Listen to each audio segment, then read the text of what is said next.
ধৈর্য এমন একটা গাছ যে গাছের চারিদিকে কাটা, কিন্তু ফলটা মিষ্টি সুস্বাদু। এই সুস্বাদু ফল খেতে হলে এই কাটাগুলো সহ্য করতে হবে। ধৈর্য। ছোট্ট ছেলে মেয়েদেরকে ননির পুতুল করে গড়ে তুলবেন না, খবরদার।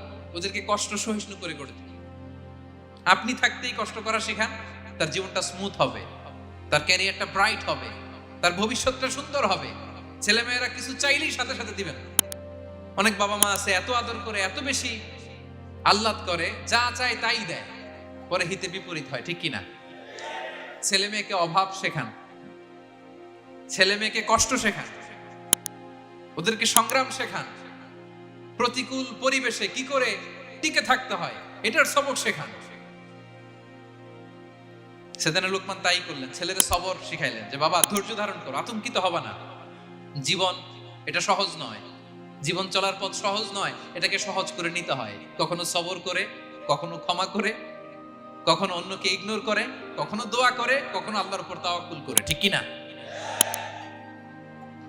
ছেলে মেয়েকে আদর করে বোঝাবেন, বাবা এখন তুমি বাবার হোটেলে খাও, মায়ের হোটেলে ঘুমাও। সারা জীবন এমন চলবে না, দুনিয়াটা বড্ড কঠিন, এখানে কেউ কাউরে জায়গা করে দেয় না, নিজের জায়গা নিজেরই করে নিতে হয়, ঠিক কিনা? ছোটবেলা থেকেই তাকে দৃঢ় মনোবলের করে তুলতে হবে।